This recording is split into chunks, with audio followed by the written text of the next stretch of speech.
Hey everybody, this is Mark J. Ryan, and I'm here to give you a short introduction to the secret meditation. A little bit about what it is and how it works and some of the mystery behind it. The biggest thing I can tell you with this meditation is it's an experiential event. You're going to have to experience it. I can sit here and tell you and try to tell you reasons why it works and what's happening and everything, but that's just modeling. That's just a model of how I think it is, like a map. If we read a map, it's not actually where we're going. If we look at a GPS, it's not actually where we're going. It's a model. It's a representation of where we're going. It's a great meditation. What it does is it not only calms you down, it brings a lot of your dialogue, your internal conflicts, consciously and unconsciously, brings them into line so that you can get in tune with what I call the magical frequency. And some people call it a GPS, a global positioning system. I call it more like a God positioning system, where you begin to resonate through this meditation fairly quickly, and you're able to get past a lot of the things that I do as a therapist and the work and the people that come in, or that I use with hypnosis or people use with meditation. There's certain ways of working with the mind to get around issues and problems. This one is kind of like the mainstream, the main line, direct connection, coordinates, magical frequency that's going to get you there really, really quick. I first heard about this back in probably 1982 or 1984. I was traveling across country and I heard somebody on an AM radio station, and it kept fading in and out and fading in and out. And it took me a while. It took me, I think, almost a year to figure out who it was. And I went back and found out. The guy's name was Roy Masters. He's still alive. He still does things. And he had this meditation that I ordered and I started doing. And I kind of played with it over the years and put a little bit of my spin on it, as I do if you've ordered any of my other products before or seen any of my other videos. I'll tweak it a little bit based on my knowledge of the mind, based on neuroscience, based on NLP and hypnosis and all the trainings that I've had. And I forgot about the meditation many different times, but then would remember it and go back to it and would have miraculous results every single time. If I was having a hard time in my life, maybe you're having a hard time in a relationship or making a decision, or you're confused about things, or you see your future, but you can't quite get there. You can't quite get to the next step. A lot of times that's going to be the unconscious mind. Let me give you just a simple diagram of conscious, unconscious, superconscious. Obviously, it's a model. It's not going to be an exact representation. So we'll say that's your conscious. We'll say your unconscious here, and then everything else, the superconscious here.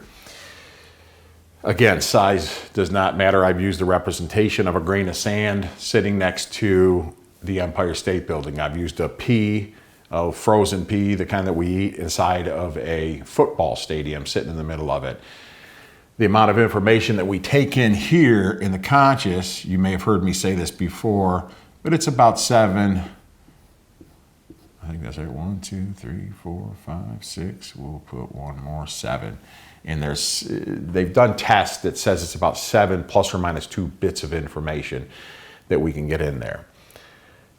The people I've studied with in the neuroscience, and that's at one time. Now the unconscious is doing, I've heard it say 2 million, 12 million, more and more millions of processes. Because you think about it, something's growing your fingernails. Something's growing in your hair. Some of you have hair here, some of you don't. When you're swallowing, when your eyes are blinking, your eyes are focusing and defocusing, something's taking care of your digestion, your blood is flowing, your nervous system. There is so many millions of processes that are going on that this part doesn't even consider and think about. But this part is taken care of. Well, what's happened over the years as you're growing up, a lot of times, we get processes that are in here that don't work for you. Processes from your parents, processes from your grandparents, processes from teachers, TV, different things like that are conflicting. They conflict back and forth with each other, but they send messages up here and are trying to get into our current attention through one of these different 7 plus or minus 2. Now, some of the teachers that I've studied over, and again with neuroscience now, they're saying today as much information's out there and as much stimulus as we're being hit with, we may be only getting 1, 2 if we're lucky, bits of information that we can put our attention on and focus on. What I believe, what I've heard and from my studies is that this bit of information here, most of the 7, I would say 5, 6 parts are trying to figure out where you are. Now, if you've done any esoteric work or if you've done any kind of sales work or anything, one of the first things they're going to try to say to you is when you're going to work out, let's say somebody's going to work out or starting to run, what can you start with? Do you know? Can you walk around the block? Can you walk a mile? Can you run a mile? Can you walk a half a mile? I talked to somebody today when I was walking around and they said they could only do a few hundred yards and then they had to go back. They had kidney problems, so they weren't able to walk that much. They may not be able to continue to walk. So each of us has a different standard of where we are, but first we have to find out where we are. These different things that we've been taught try to tell us where we are, but not only where we are, what to do about it. They look at past experience that was in the past and try to think about this happened to me in the past and how do I extrapolate to try to figure out that lion and that tiger that I saw coming out of the brush as a kid, well, it might have been in your imagination, maybe somebody in India or Africa or China or something like that really did see a tiger or a lion coming out. But they take past examples. It could be something one of your parents said to you. Boy, you talk to me like that again, and who knows, maybe I'll have a heart attack and die, or I won't be here longer. That's like the lion. It comes in from the past. So we continue to do analysis from the past. We think about, anticipate what's going to happen in our future. And all these different things based on what we see out of our eyes, and I'm just going to kind of do an eye like this. But the information that's coming in through our eyes, through our ears, through our nose, through our sensations and feelings and everything like that have to now go back down through here, take all this. It's so much processing that's going on that how do we actually ever find out where we are? I'm going to give you another example of something that happened to me recently, and maybe this will make a little bit of sense to you. But over the years, I've not only paid attention to other people when I'm doing coaching with them to try to find out what's going on down in here that keeps popping up and causing this to get clogged up and cause issues in people's lives where they can't make a decision, or they can't lose weight, or they can't stop smoking, or they can't make the money that they want, or they can't quit a job or get out of a relationship or get into a relationship or go talk to somebody they want to talk to. All that stuff there, what I do is over a period of time of talking to them, listening to their languaging, how they talk, how they move, how their body moves, I can tell when something is going on down here, and I start to ask questions, specific questions to find out what that is, to get the information, and then to work on giving new data. Let me write that down, because that's what we're really looking for down here, new data. And let me go back to this story over here. So this is not going to be a great picture of the state of California, but something like this. California, we got Arizona over here. So I do a lot of traveling. I'm living in right now where I'm talking to you from Mount Shasta, California, Northern California, about 60 miles south of the Oregon border. And a lot of times when I'm driving and I'm going to shows, I'll go see and work or film for my friend and mentor, John Overdorf. He's in Scottsdale, Arizona, and I'll usually drive down the I-5 and then cut over to hit LA, somewhere in this area here, and then cut over and go to Phoenix on 10.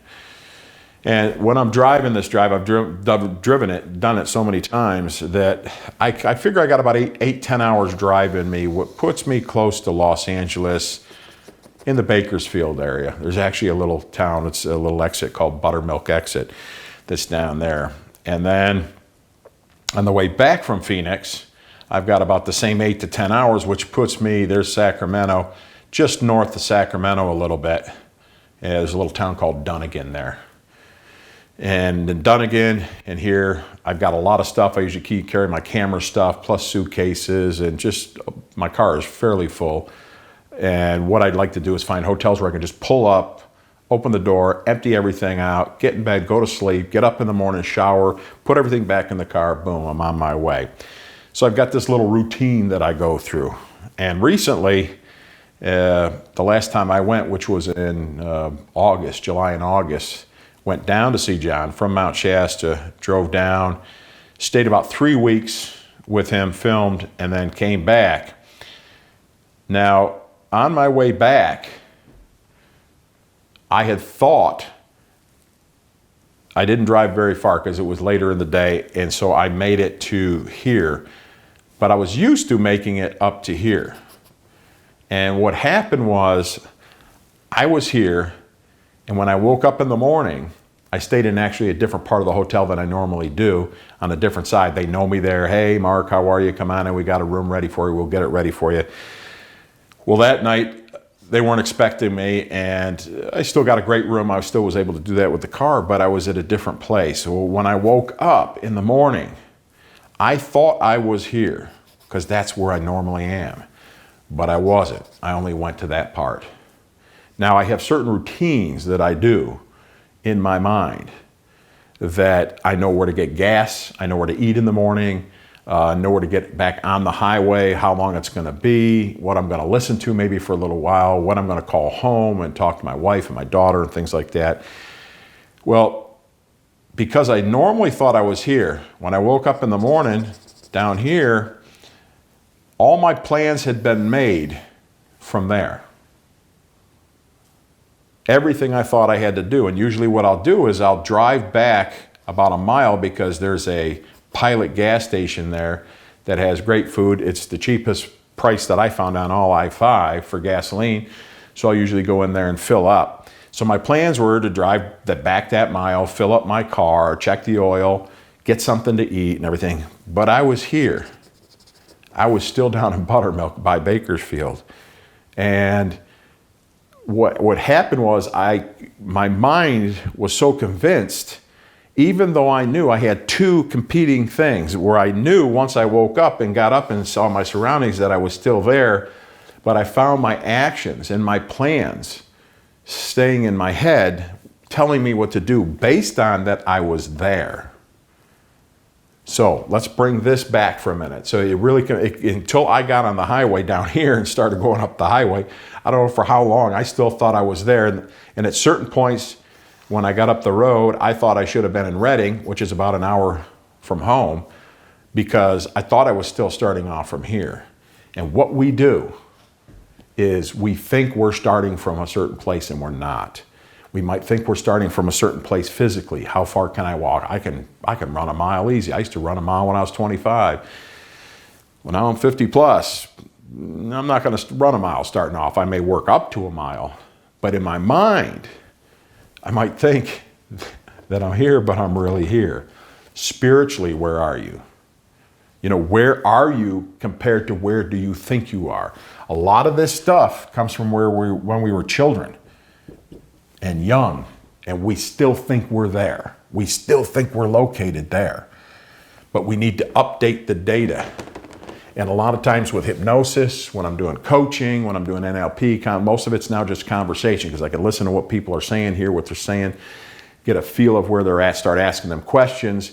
And what happens is these memories, this board over here you might have seen some writing on earlier, that's more about reconsolidation therapy. They're learning now, they thought these memories were kind of like permanent and you could work around them and do different things. Now they're finding out there's ways to open it. Reconsolidation therapy, which I'm working with, which basically John Overdurf and I and a lot of the NLP and hypnosis crowd have been doing for years, but they just called it something else. But I detract there anyways.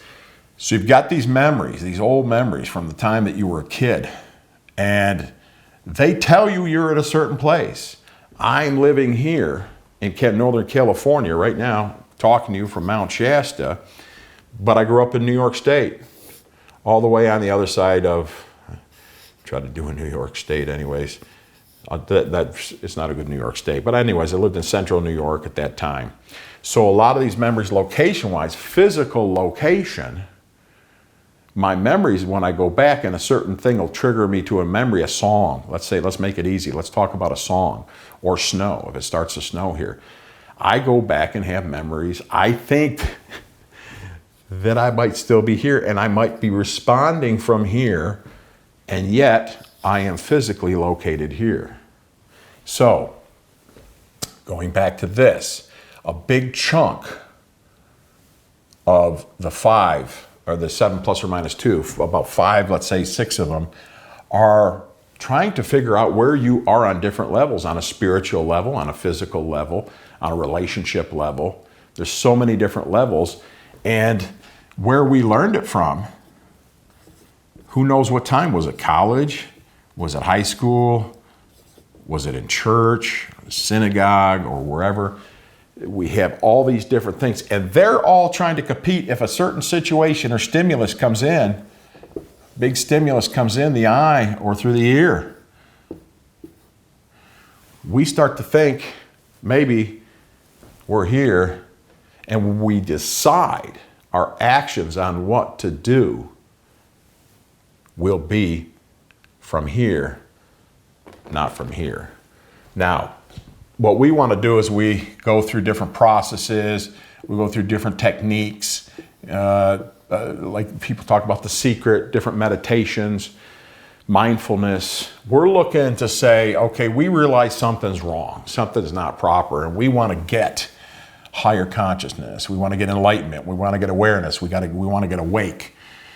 And, excuse me, we want to try to bust through here with the director, because this is the director. And the director can actually direct this, but at a certain level, like breathing, if you start to say, okay, I'm going to hold my breath. At a certain point, you're unconscious. This part of your mind knows that data-wise, if it wants to live, which it's its main drive, it wants to live, it's going to make you breathe. So you can direct so much, but only so much. You know, some of these people, we hear about these yogis that can do amazing things. They can slow their heartbeat down, slow their breathing down to hardly anything. They can slow their metabolism way down. They can get their temperature way up or drop their temperature way down. So there's certain things, but they don't do it forever. They do it for a certain period of time, because sooner or later this part is going to go, no, sorry, I'm going to take over. I've got millions of processes that I do automatically. My job is to keep you alive. So there's a limited amount of things that we can do here with the director. And what we try to do is we try to go directly up. And really that is the way to go. But in this model, this is a model. This is just the map that I'm telling you right now. The actual way to go down through into the unconscious mind and back up here. And the secret meditation and the magical frequency that I'm talking about, if we can do this properly, if we can bypass, and that's what we're doing, we're starting to form alliance, so we bypass, so we know that I'm broadcasting from here. When I wake up in the morning, my instructions are coming from here. Where am I at emotionally? I had something happen to me, I'll go personal. I've been on some different medication, had some problems with the medication, needed the medication, called back, kept asking for a refill on the prescription because it was vital for, they say you just couldn't get off the medication. You could actually, if you get off too quick, you can die from getting off the medication. And I kept calling the doctor's office, and over a period of 9 days, and then I started freaking out. My blood pressure was going through the roof, and I went to the pharmacist. The pharmacist says, I know him. He tried calling the pharmacist says he's not calling me back. All this stuff happened, and this interference happened. And finally, after 9 days, my wife went in there and basically got a little hot with them, and they immediately fulfilled the prescription. I had called another doctor that I knew. He called over there and said, what are you doing? This is not proper. So anyways, I'm not dealing with that doctor anymore. And I went and recently got to a specialist down in the San Francisco Bay Area. And he said, yeah, you're having a very adverse reaction to the medication. You need to get off it and on this other medication immediately. We need to get you on this immediately. He says, okay, what's your your pharmacist's name. And I gave him my pharmacist's name up here in Mount Shasta, gave him the phone number and everything.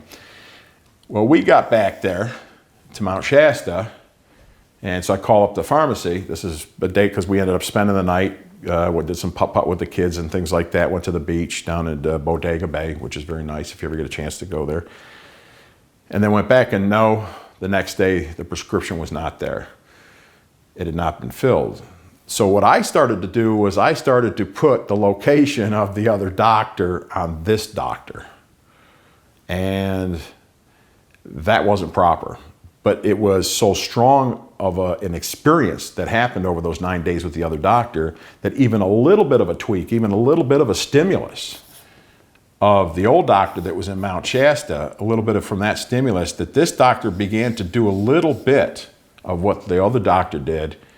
And I started to superimpose, put a map unconsciously, but I'm catching that I'm doing this. And he called me on Saturday. The doctor actually called me from San Francisco and says, I am really sorry. I shouldn't have done that. I had a lot of things going on in my life and different things changing. So we wait and we come till Monday. I wait till mid-afternoon Monday. I call my pharmacist. No, we still don't have a prescription. So he wants me off this other medication immediately, and he wants me on the new medication immediately. But yet here we are into Monday. I went and saw him on a Thursday, and now we're back into Monday, and I still don't have it. So I ended up calling and leaving a message. I start getting real upset. I start looking and say, okay, taking 100% responsibility for my own self. What is it about this that I'm drawing in two doctors? And I'm putting together things that probably shouldn't be together, like I was down here.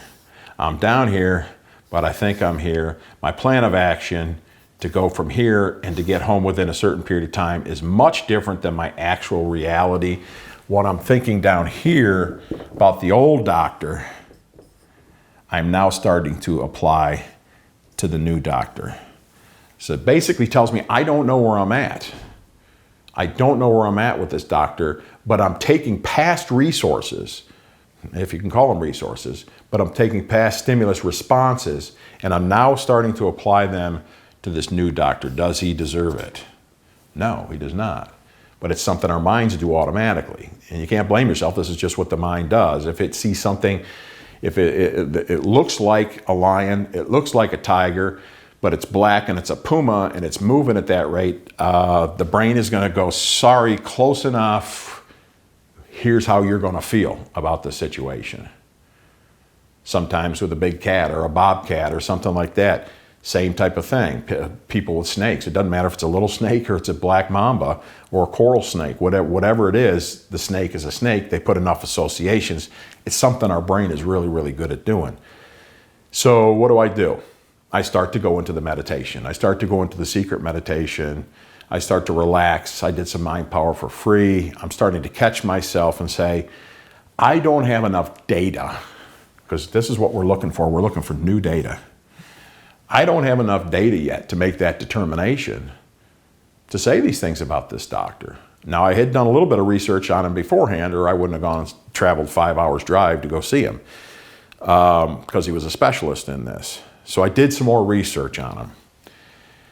And I found out that the doctor had recently been through some tragic stuff with, I won't go into exact details, but he'd been through some tragic stuff with his family. And I found it, and I saw from newspaper articles and obituaries and things like that. And he had told me some stuff during the office visit of what he was doing, and I picked up some feelings. I've been doing this work with I can look for even doctors for long periods of time. I've been doing it enough where I can begin to look at people and say something was wrong. And when we left and we were leaving there, and Kathy and I both started talking about it, say there's some real sadness with this guy. There's some real loss that's there. And we both could feel it. But once I got new data on the guy and realized that, it was just like we were into, I think Tuesday by this point anyways, I just said, look, I'll deal with the upset that I'm getting and the complications from the medication that I'm on. Compassion came in. Love came in, understanding came in, different feelings came in and shifted it. It now started to take him from me thinking he was here. I started to come to really know where I was at with this guy. So the data there was a lot of data missing is what I'm saying. There was a lot of data missing, and I was gonna be the person that was gonna judge it, jury, execution, everything like that, put it in an old terror, just the way the brain works. It wants to make it easy, simple, wants to do it fast, and it wants to put it in a category fast, and it wants to make it automatic. And that's what I realized my brain was doing with that. But through the meditation, through the secret meditation and starting to slow down, I was able to have a little bit of a gap between stimulus and response. And Viktor Frankl talked about that. I've talked about this in other videos and seminars, that if we can just have a little bit of a gap, maybe if it's a little bit, and then we can start to open it up wider and wider and wider until we get a bit of a gap. And that's what the secret meditation is all about, is to begin to create a gap and saying, you know what, here's my response. I want to kind of put this doctor in the same category as the other doctor. It's going to be easy, it's going to be efficient. I've already got those feelings, judgments all stored up. I've got my stories. I've got everything to prove if I have to go to a court case. No court case, my own court case. If I want to explain it to friends or family or anybody else, I can prove my case. And that's what we like to do. We gather data to prove our case, to make so we're not considered insane or wrong or bad. We look at the data that we have and do the best to make it fit into something. And the spiritual walk, the spiritual practice, the secret meditation, the guide to enlightening and awakening, and just being able to put your attention at certain places, is to give some time, start to open up. Again, with this meditation, that's what we're doing. We're creating that space to let new data start to flow. But the new data, where does the new data come from? This is the key. We don't want it to come from down here. We want to be able to go through, open up. All these responses are going to shoot. Let me change color a little bit. They're going to do their best. They're going to yell. They're going to scream.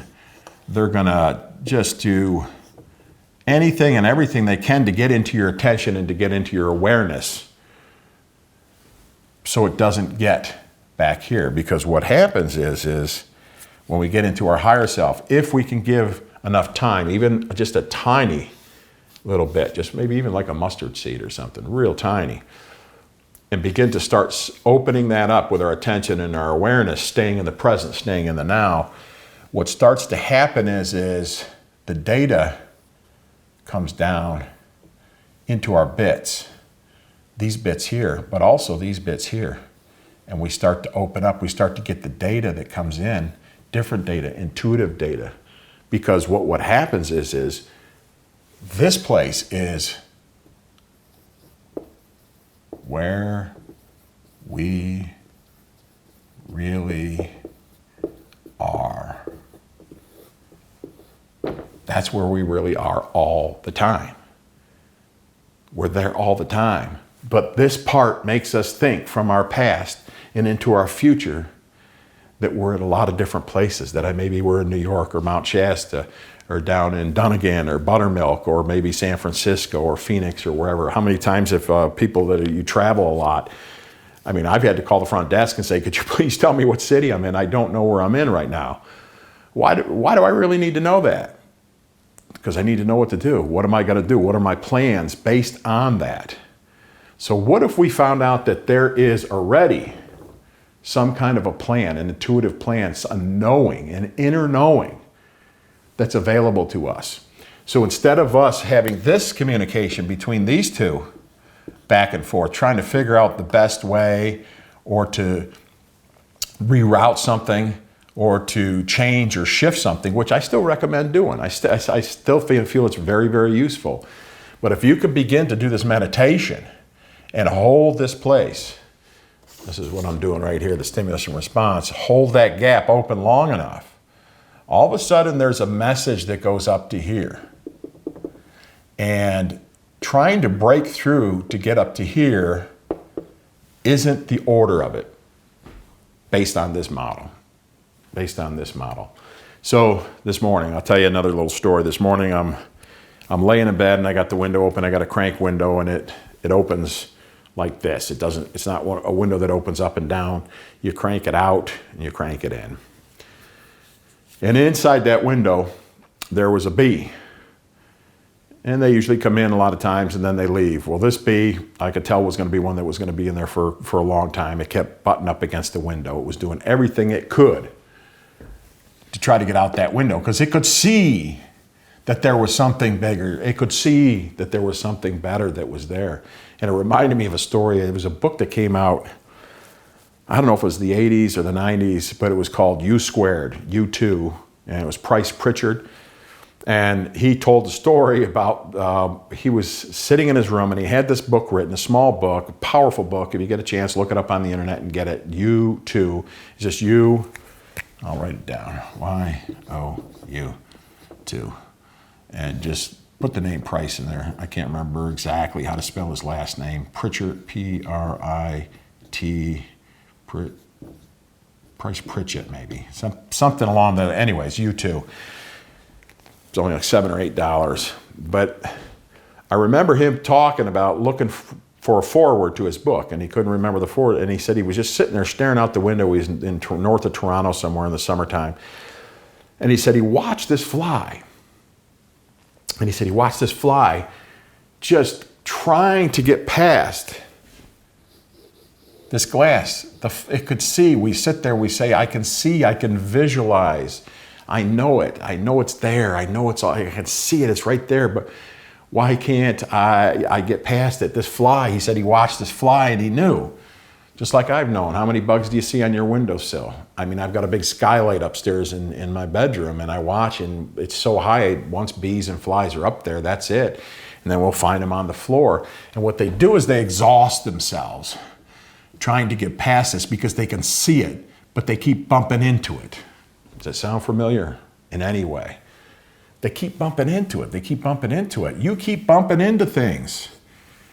And you're like, what's going on? And then you do some work, you come down, you do some unconscious work, and maybe it works for a while. You get excited, you're motivated, go to a Tony Robbins seminar, and you're able to break through and do some things. But then next thing you know, you find yourself settling back. Some people are able to just do it and make it happen and get through. They're able to align enough stuff here to get through it. But I mean, I've seen a lot of people later on in life that have done the work here and aligned it and used their willpower and their strength and force.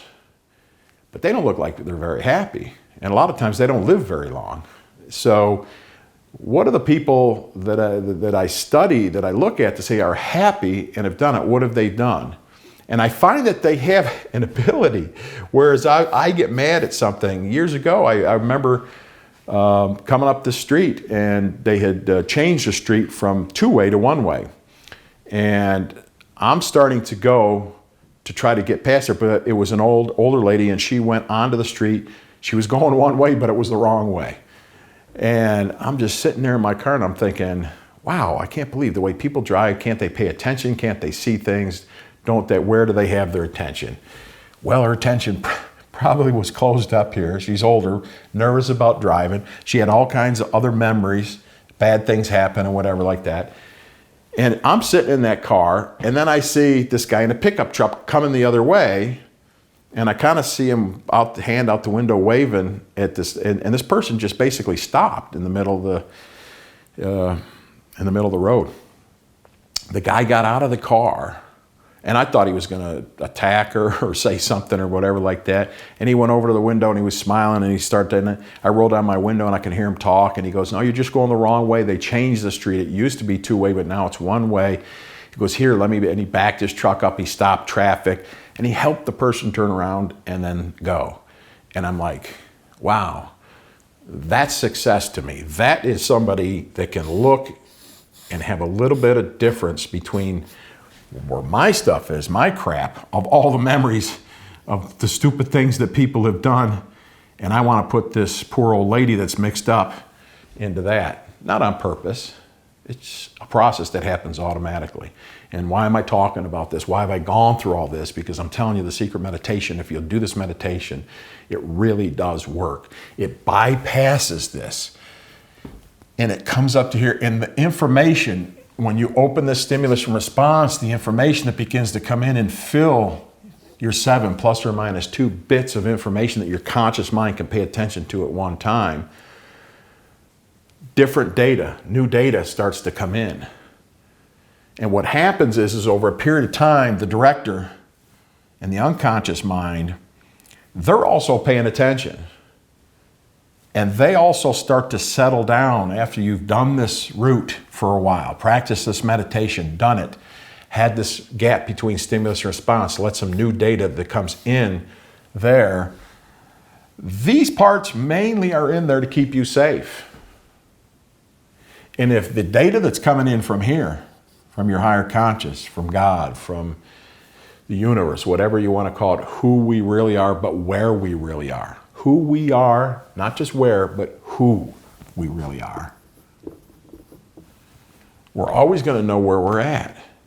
And we're not going to be coming up with different ideas. So many times when you're going for your goals, if you're trying to do things in life, I say it's because you're not where you are, you're not who you are. You're accessing a bunch of data down here that is taking information from the past or taking information from the future, thinking what it's going to be like or how it's going to be like and programming you. And you're working up emotions to try to propel you into this direction instead of slowing down a little bit, creating a little bit of a stimulus and response gap, doing the meditation, coming back through and knowing. There starts to become a knowing. And what happens is more of your consciousness starts to stay in the present, starts to stay right here in the now. It doesn't need to start going to the unconscious mind for that. It can let the unconscious do what it does best. If you get a cut on your arm, it heals it up naturally. You don't have to think about it. You know, if you get your hair cut, your hair grows out naturally. Your digestion, your blood flow, all that stuff. That's what this is for. And it does it really, really good. And it does it to keep us safe and to keep us alive. But if you can start to have more room in there. The other thing in the book, You Too, that he talked about was that in physics, if you go a certain speed, let's say 50 miles an hour on the highway, if you want to go 100, if you want to double the speed, then it takes 4 times the energy. So it's squared. So if you want to do 3 times, it's 9 times the energy. So it's always squared. The amount of energy you need to double the speed is squared.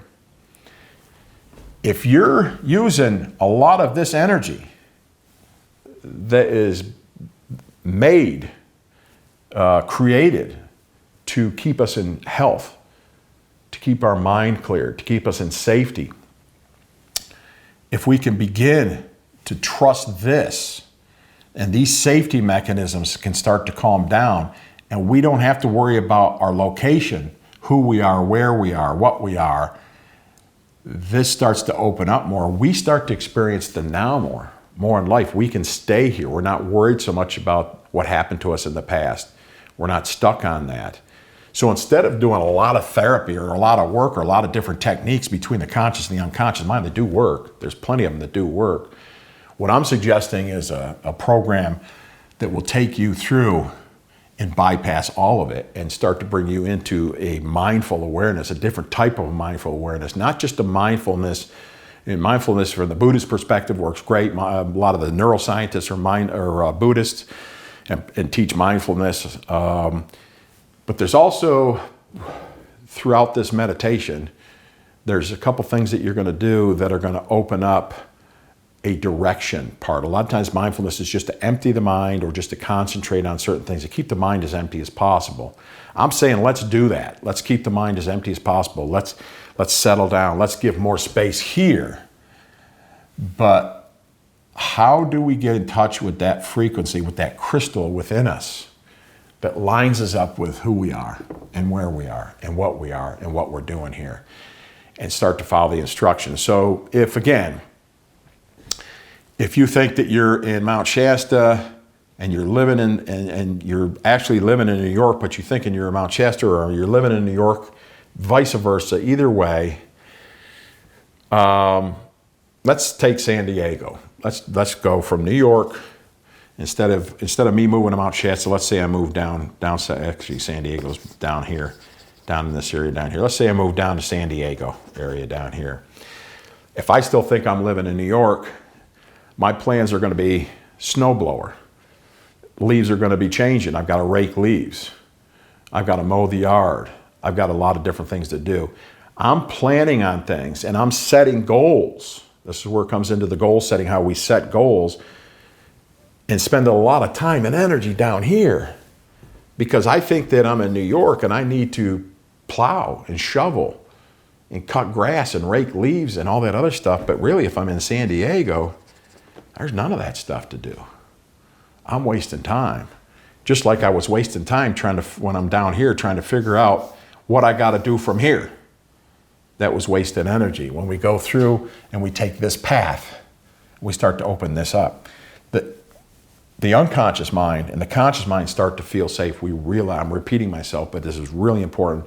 It starts to relax. It starts to feel, this starts to open up more. This part works not against you or competing or going back and forth, different arrows from different directions. You got one part that says this, yeah, I should go here and I shouldn't go here. Maybe I should do this. You might have all these different confusing ways of looking at things, or parts that are coming in. You do the stimulus and response, you do the meditation, you go through the process, and in time, the information, the intuitive knowing who you are, and what you should do when you're here, here, wherever you are, it knows what to do. It's an intuitive knowing. So get this exercise, get the secret meditation, use it, and watch what happens. It's a whole different perspective. I've used it, I play with it, I've forgotten about it and stopped using it for a while. And then think about it and then go, oh yeah, wait a minute, the meditation.